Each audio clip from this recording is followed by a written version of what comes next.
Hey, just a quick reminder to the people in the comments, if you're watching the replay of this video, just ignore the stuff in yellow. It's just me talking to myself, mostly maybe interacting with some people that come and show up for the show. But it's mostly pre-game work. You can just ignore it. I just have it here as a way to get people talking and interacting with the show itself. All right, cool, cool, man, cool. Should probably put some kind of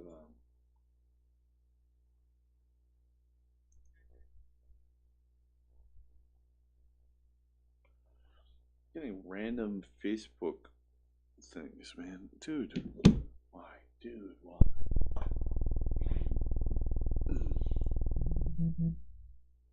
There it is. There we go. It's a good reminder to turn the volume down on this. I think it's going to be a busy night. Weirdly, I think it might be busy. You experiment with different times. Okay, it's in it's not do not disturb, but it's close. All right. Just give me a minute, folks, and I'll get my act together here. Dun, dun, dun, dun, dun, dun, dun, dun. You know, I wonder. Yeah, that's the preview section. But if I go in here, go back to video sound after. Can I add an element to this?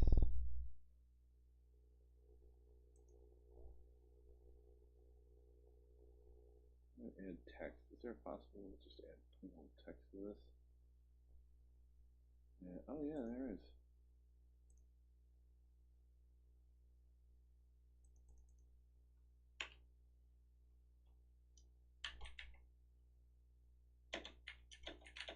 Are replaying this.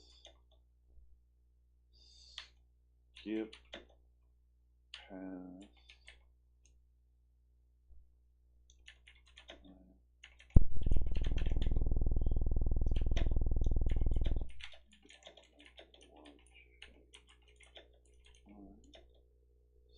Skip the yellow screen.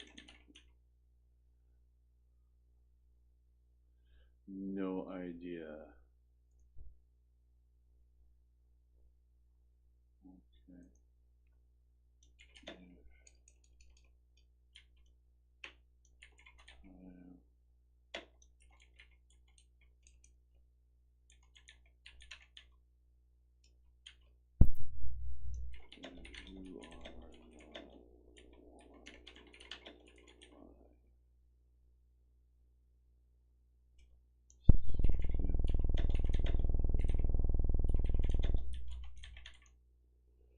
You know, I'm going to make this, oh man, this is the wrong color.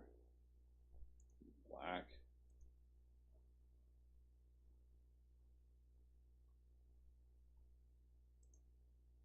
And this one will be gray.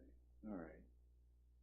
Dun, dun, dun, dun, dun, dun, dun, dun, dun, dun. Okay,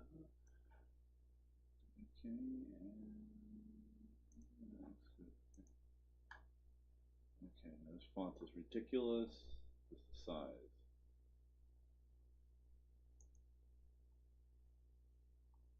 Change it.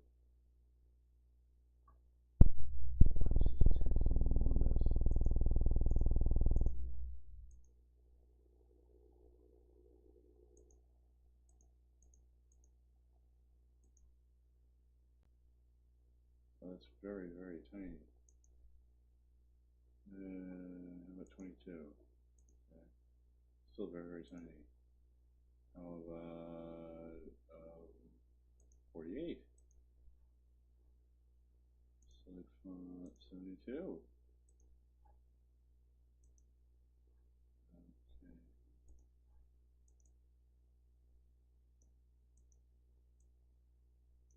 Oops, Control Z. This is interesting. You're getting to see me edit in real time. I had a couple of minutes to kill, so you know, it occurs to me I give everybody this warning every time. Oh, it's too big. Oh no.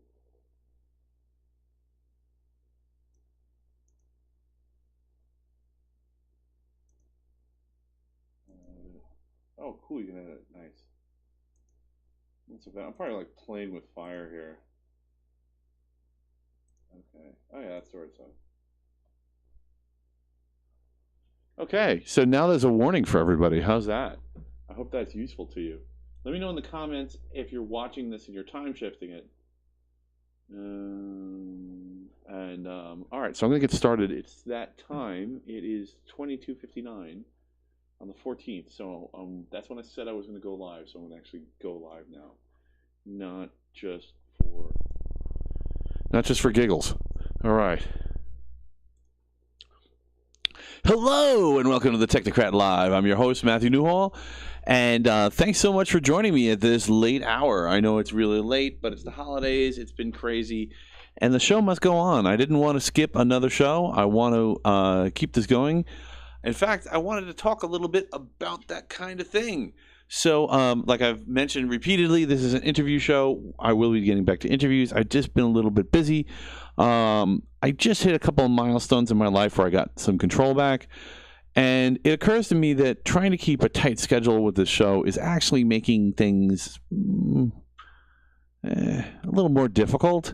And honestly, it's kind of an anachronism. It's just a callback to an earlier time. I know everybody has busy times and scheduled times, but nobody's rescheduling their life to watch the show. So it doesn't really matter if I have the show on at a particular time. So if I put content on at times that just happen to work for me in the time frame of that week, I think I'll do better because I'll be able to put more content in. In fact, I'm making a commitment to myself, and I'm not going to say what it is, but let's just say I'm going to attempt to have more and better content. And let's just go there. But so it may not always be 8 o'clock. I'm going to make that my default when I ask guests to come on the show. But if they want to do another time, it could be any time. And I think I'm really there where I'm ready to start doing this and having interviews when it's convenient for guests. So when I start interviews back up, some of them will be Thursdays and some of them will be all over the place. And that might be a good thing. Maybe it'll be bad. I don't know. Let's find out. Let's experiment. Let's throw some spaghetti at the wall and see what sticks. All right. So, also, I wanted to ask you guys, please like, love, and subscribe to the show. If you're not subscribed already to the Technocrat Live, the Technocrat Live is an interview show. I do a new segment every single week. Even if there is no guest, I still try to do it. It's very rare that I skip it. It just happens. I skipped a couple recently, but sorry about that. Anyway, there is plenty of tech news. If anything, I'm having trouble curating it. There's so much. I mean, I could run a show just on the suggestion box alone. So the technocracy is running amok, and a lot of people don't know what's going on. And there's a lot of really challenging stuff, brand new stuff, things that human beings have never faced that have real impacts in your life. And that's part of what we're going to talk about here in the Dystopia report.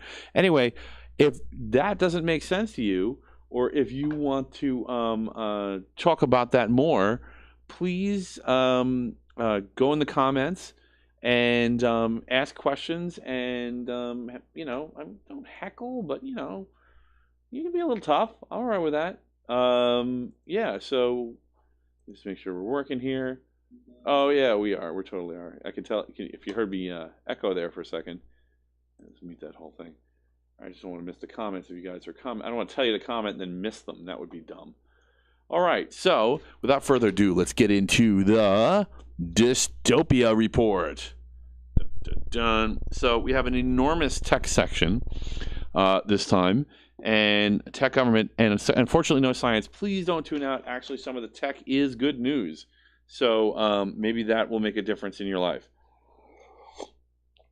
Please, if for some reason you haven't, there is a remote root exploit possible on Linux systems. I don't know if it's every single Linux system, but it's a lot of them because it's C library based, called Looney Tunes. So please patch your Linux systems.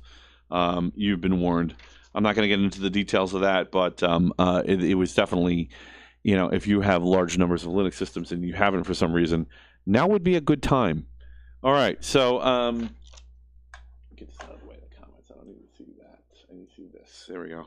All right, so Cruise is actually the headline. If you don't know what Cruise is the division of GM that is working on partially and fully autonomous vehicles.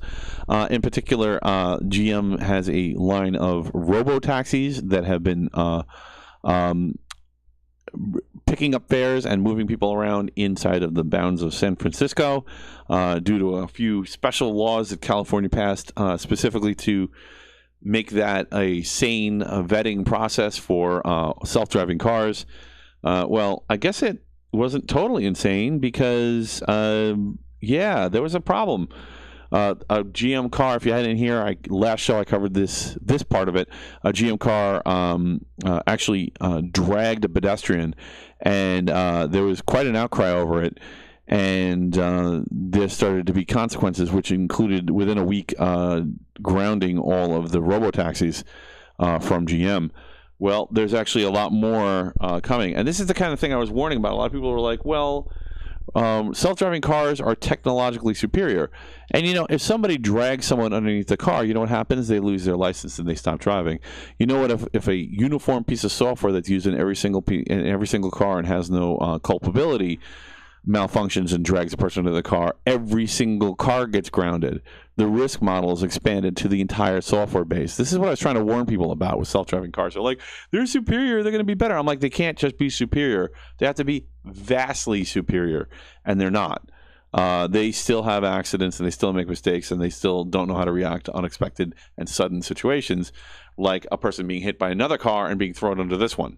That's actually what happened.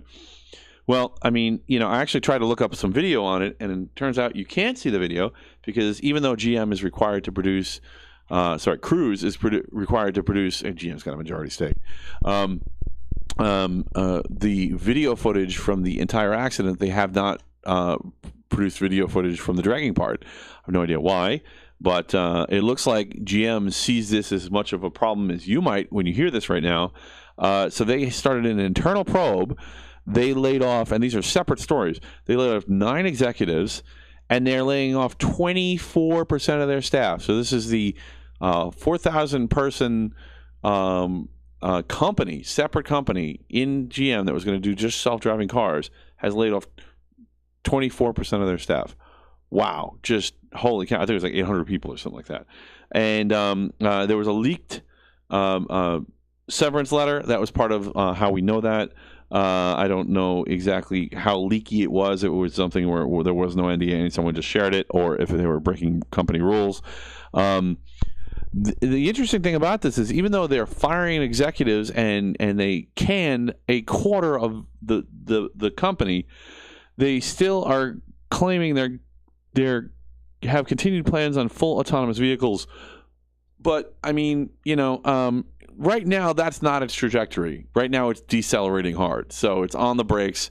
Does that mean it's going to come to a full stop? I don't know, but it sure is stopping fast. I'll keep you guys posted. But you know, when people tell you, oh, self-driving cars are inevitable. Hey, Ariel, thanks for tuning in. It's so good to see you. Thanks for tuning in so late. I know it's late. I'm so sorry. It makes me so happy when you guys comment and just check in. Also, because I know sometimes I can custom tune stories just for you guys. So the robo-taxis are done in San Francisco for the moment, and it is possible that Cruise is going to be done eventually. At this rate, they're only going to last another 4 to 6 months at this rate of triaging. So I assume they're going to have some answers soon. I mean, they still, as far as I know, they still haven't produced a video. The internal videos from the car and what it saw, why it dragged someone and didn't know someone was being dragged underneath. Because I think they're afraid that the government's going to pass a regulation like, oh, there needs to be a camera on the underbody now. And they just don't want to get into that. And I get that. You know, it's having non-technocrats direct you is really a great way to waste resources and money. Okay, so let me get this out of the way. All right, there we go. All right, on to the next thing. So there's a company called Locktech, and they have a new, and when I say new, this is news to me. This was actually, I think, 2021 that this came out. But of course, unless you're in the lock-picking business, which you have to be licensed in New York to be, and I'm not, so I'm not a lockpick. But yeah, unless you're in the lockpicking business, you wouldn't know about this. But it's really cool. So this Locktech has this device called the LTKSD, and it's a scoped camera. So it's like a camera inside of a key, like there's like a blank key that you can stick in any lock, and it actually has a camera in there. And what you do is you slide it into the keyhole, and it actually views with pretty good resolution each pinhole, each pin in the tumbler. So, and what position it's in, which then tells you what position those the teeth on the key need to be in order to unlock the lock. In other words, no physical picks and sensitive hands required. You can do this by comparing a picture to either a video or a still. So the way this works is it broadcasts to Wi-Fi, either iOS or Android, and you literally have a laminated pictogram of what each pin would look like depending on what position it's in, and it's pretty accurate. I guess there's not a lot of wiggle room in there, so it's not like they can hide it. Actually, I'll give kudos to, if you haven't heard of him, the Lockpicking Lawyer, who has got a YouTube channel. I've been a fan for years, and usually the stuff he does is interesting but not news. But I would say this is definitely news because, for one thing, I can see a few black hat applications of this that now are like new kinds of threats that were never a threat before.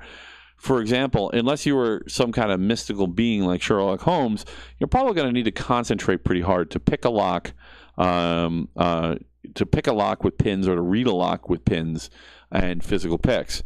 But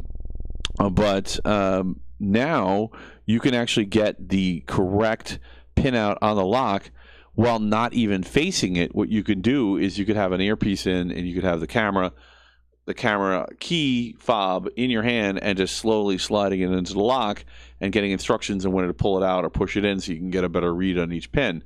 At that point, somebody at another nearby, maybe in another room or in a vehicle on the street or something, could make a key, and then you can walk away without having ever looked at the door.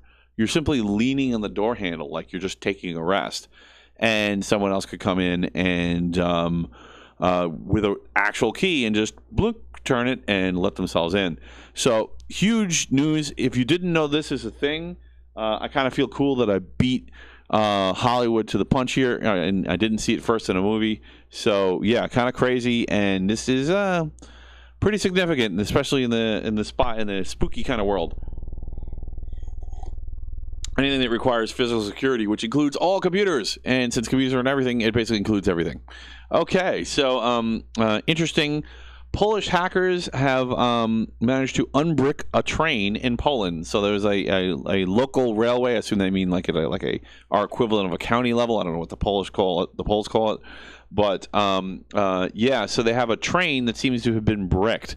Like it just stopped working because of something in the software.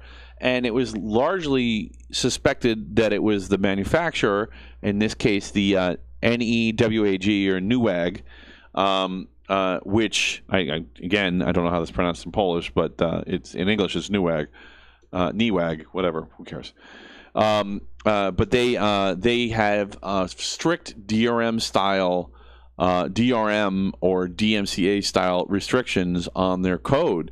In other words, when you buy the train from them, they expect you to do all repairs for them. And the reason I'm saying this is because this municipality in Poland decided to repair the train with a third party and an independent repair shop. And then all of a sudden the train stopped working after the manufacturer complained that they think that the train may have been hacked. I don't think it was hacked. I think that's just they needed access so they could do maintenance and repairs on the train, and they weren't the manufacturer. So here's the crazy thing. Some Polish hackers, white hats, doing the thing for the government, hacked into the train and got it working again. And now the company's pissed, and they're going in Poland. They're going legally after the hackers. Some of the EU laws are unduly restrictive. And there's been a big hado about that stuff lately. I mean, of course, this all root comes all the way back to the Digital Millennium Copyright Act, and they're making it illegal to access any copyrighted code, which is all code's copyrighted unless it's AI written, which is a new thing. If you don't have explicit permission from the manufacturer, which of course completely invalidates all kinds of security and all kinds of valid use cases, like, I don't know, science, repairing your durable goods. I mean, they did this to try to stop people from pirating movies, to close the analog hall, but like, it didn't do that. Instead, it just made it so people can't repair their own stuff. And this is now, we basically have the government hiring people to do black hat activities on the people's property because the company that they had to deal with was more powerful than the government itself. This is nuts. I mean, do you not see the problem yet? Yeah, if you look, you don't need to understand right to repair. If anyone says, "Are you for right to repair?" the answer is yes. If you see it on a ballot and it isn't a misnamed bill, vote yes for it, because everybody needs this. This is crazy that manufacturers can get away with this. I don't care if they're poorer. That's not our problem, right?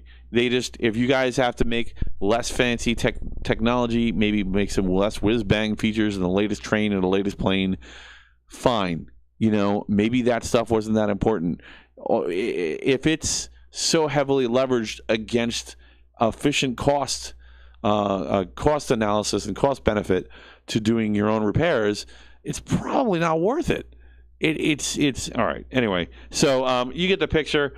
Look up Right to Repair if you haven't heard about it for some reason. So yeah, Newegg, and that's crazy, man. And speaking of which, on the other side of DRM, or digital rights management, AMD has added a fuse to their Threadripper chips. So it was not known previously that they had been fusing their Threadripper chips.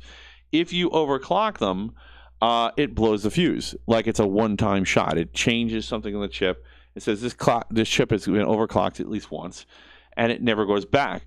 And here's the crazy thing. So this turned into an uproar when someone got a message in the BIOS basically saying you can't overclock this chip. But it wasn't AMD's message. It was that particular motherboard and BIOS manufacturer's message. So AMD actually came out and said the opposite of what you think I'm going to say they said. They actually said that I took these off too soon. Sorry.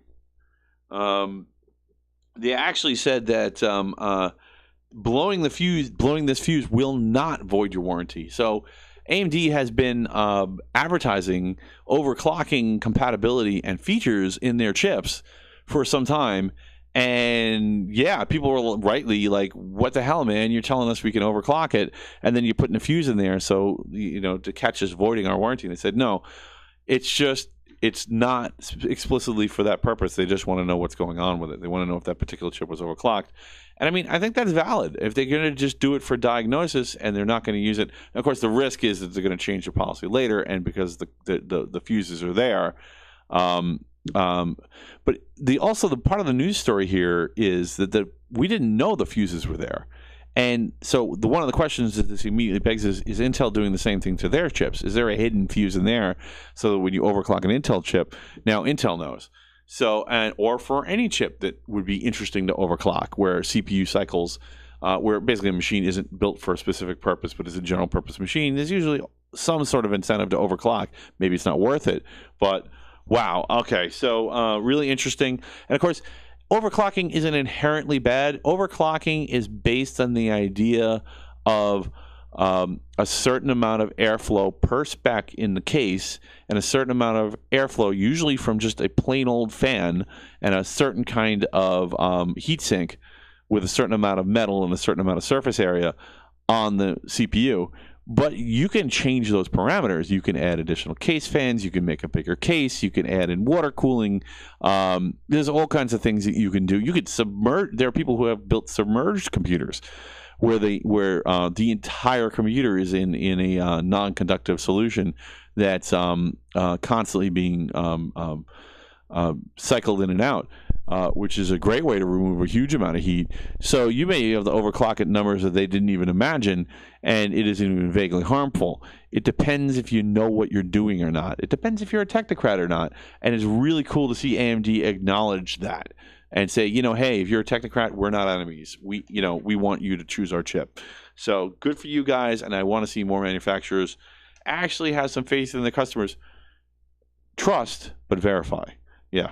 Okay. So that's it for AMD, and this is news to me. I actually picked this up in my local Linux users group. Thanks, guys. Apparently, the company Vivo has prototyped and patented, and this is news to me. This happened in 2021, but I missed it. A drone phone, and you're like, what the f is a drone phone? It's a normal smartphone, with the typical smartphone parameters, and the chips and the batteries have gotten so small. The screen has gotten so big compared to the electronic components of the phone, and maybe excepting the antenna. Remember, the 5G antennas have to be pretty big, but the rest of it is actually getting pretty small compared to the size of the phone. They leave half of the inside of the case phone open for a tiny camera drone that recharges when you charge the phone up. And so basically, like, you tell the phone to take a selfie, and you can have a camera that can be on a drone that can fly at any distance from any position and take a picture of you, or take a picture of the landscape, or take a picture of the nuclear plants through the window, or your neighbor being naked, whatever. But this is really awesome. I mean, like, this is like a huge game changer, because first of all, yeah, absolutely, they're not going to let you into a concert if you have a drone with you. But if you just have a phone, they're not going to blink an eye. I mean, all right, there are concerts locally that will block phones, but most of them don't. It's usually just the only time I really saw it come on hard was during a comedy show, during a global level act comedy show, because they didn't want their material stolen, so they wanted to prevent people from recording, which, by the way, completely won't work. Really dumb, but whatever. Anyway, but now we're in a situation where you could just get drone footage from just about anything, and it could be as simple as just clicking a button on your phone. You might even do it accidentally, like you take a picture and your flash was left on, and you use your flash at a time that's not appropriate. Yeah, that might be happening with drones. Like, something interesting might happen, and all of a sudden you see 20 drones fly up in the air out of people's phones. So really interesting stuff, and it's a really good idea. There will be consequences. The reason this is in the news, the reason this came back up, it took a little digging to find out. It's actually Asian pricing has been announced for this, in particular in Pakistan. So Pakistan has actually put a price on what this is going to cost to buy one of these phones. When they first announced it in 2021, around the time that of course, when you apply for a patent, everybody knows what you're doing. So in 2021, they put out a message that it was going to be about $1,300. I did not do the lookup on the Pakistani prices and how that translates to dollars, but you get the picture. All right, so really cool on that, and that is it for the tech section. On to tech government. So, are you a fan of the Concorde? Do you want to travel at supersonic speeds? I guess the supersonic club is slowly shrinking at this point, because the last supersonic flights were 20 years ago, 30 years ago, something like that, when the Concorde was grounded. So, unless you're in aviation, you probably haven't flown at supersonic speeds. And one of the reasons for that is because when you travel to supersonic speeds, you create a loud boom. The sound, the airwaves, the sound waves in the air build up to the point where you actually reach the speed of sound, and then you outrun them, and it becomes like an avalanche of sound, and it almost sounds like a small explosion. Concordes would do this, and it annoyed people, and they went all NIMBY, and the FAA, which is the United States Aeronautics Association? Federal Aeronautics Association, I think that's it. Anyway, the FAA basically said no more and banned supersonic commercial flights, in other words, passenger flights, over landmass. So then it was relegated to basically the transatlantic flights at the time, and that wasn't enough to keep the Concorde alive, and there wasn't a critical mass of parts and repair and maintenance crews, and then Air France and British Airways dropped it, and it was a dead platform. There was a crash too, but I don't think that that was really what was going on. Nobody thought that the Concorde was unsafe. It had a very safe track record. Yes, there was a crash, but planes crash. You know, especially back then. Less so now, but yeah, planes were crashing back then, so it wasn't like the Concorde was extra special. Yes, you want to travel at supersonic speed. Yes, well, you're going to get your chance. This is really good news. So, I did some digging this time. Like sometimes I'll just scan news feeds to look for interesting stories. I was finding out some really weird, interesting stuff that nobody else has really heard about. So, yeah, and I hadn't. Some reason this is, you know, it's all page 50 in the show. So, but it's the stuff that really should be page 1. Yeah, so the NASA has making a prototype plane to prove as a proof of concept to actually show that this works. They think that they cracked the code on severely reducing the sonic boom. So it's a combination of making a super skinny plane, unlike the Concordes, which had the bent down nose, by the way, that tilted back up when it was in full speed flight. But they think they can, by making the plane skinnier and shaping the top of the plane a certain way, they can actually redirect the boom upwards and make it much more quieter. So instead of it sounding like a firework going off, it's going to sound more like someone just closed a car door. That was the best example I could get. I wish they had put decibel numbers. Come on, guys. This is science. We can talk what decibel numbers you're after. They probably don't want to do that in case they're off by 1 or 2. But, yeah, I mean, if they accomplish this, that should be fairly satisfactory to the NIMBY people. And then once they have that proof of concept, in this case named the X-59 from NASA, then once they have the proof of concept, then it opens the door to remove the regulation, because, okay, we see a plane that doesn't do this. And then once they remove the regulation, now commercial companies can start working on new supersonic planes.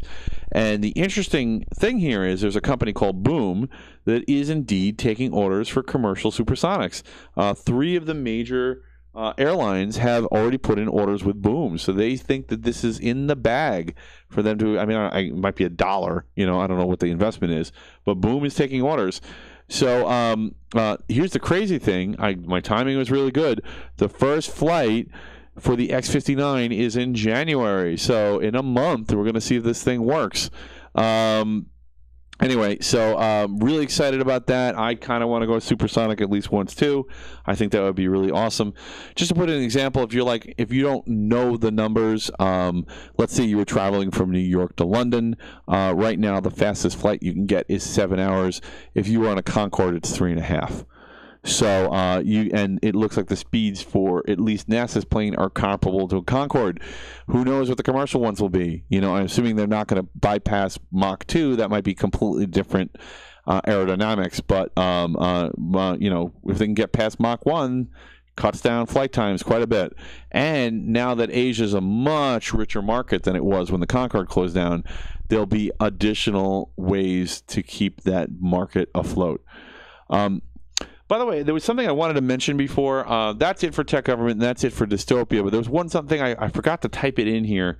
But I did want to mention about the fallout from Cruise. I think this is going to have a bigger fallout than people realize. As some people know, the Tesla Cybertruck is actually started to ship. You know, it's still very, very early orders, but people are actually able to get their hands on them and drive them around and torture them and see if they really do what they said they were going to do. Reviews are pretty good, but it is not the only electric truck. Interestingly, the first breadcrumb I found on this is that Ford said that the Ford Lightning trucks, which are you know, there used to be a Ford Lightning, which was just a really fast engine, gasoline engine, 15, 20 years ago, and they're pretty popular with hot rodders. But now the Ford Lightning is an electric platform of Ford pickup trucks. You couldn't get one 6 months ago. Apparently, they're cutting their orders in half. And so I'm like, wow, they're really getting hit by Tesla. No, I don't think that that's it. Apparently, the pickup truck market is in trouble. And now I'm wondering, maybe it is Tesla, and maybe it's the whole pickup truck market. So I don't know if the economy just took a dive.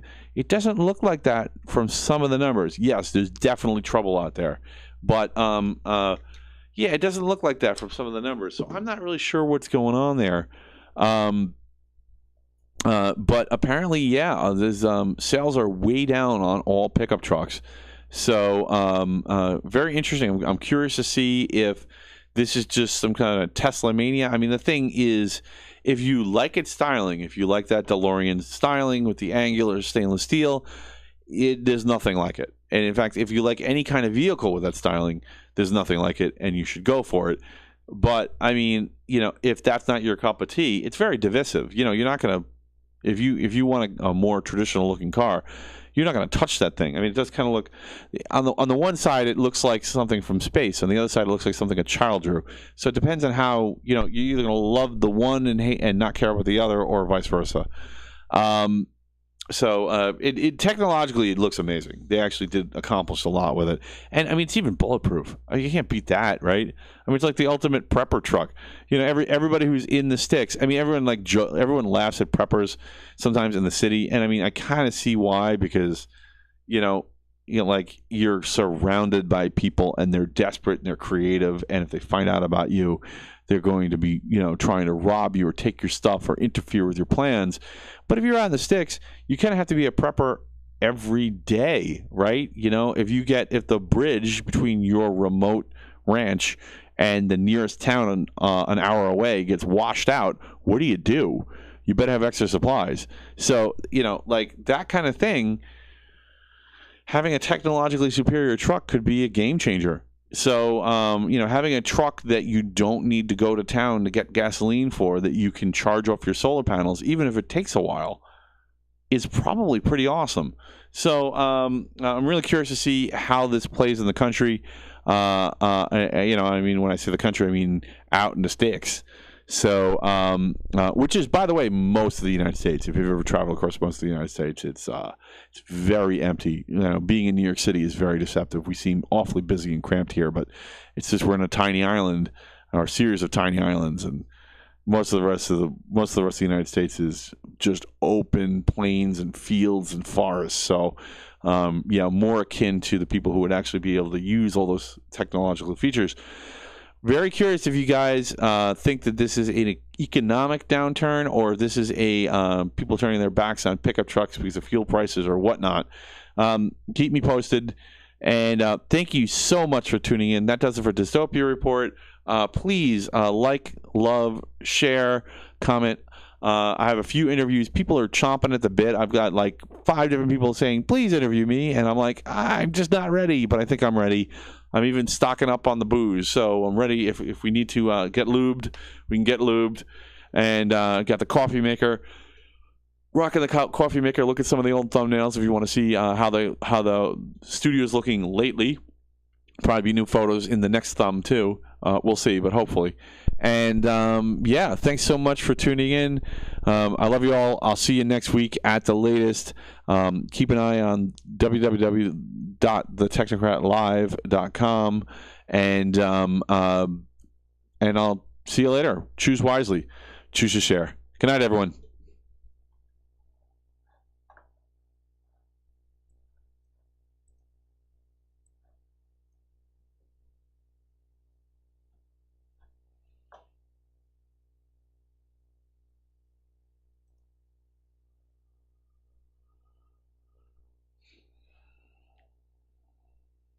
All right. So, good night, everybody. It's been thanks so much for tuning in, and ignore the yellow screen. There's no yellow screen. Don't look at it.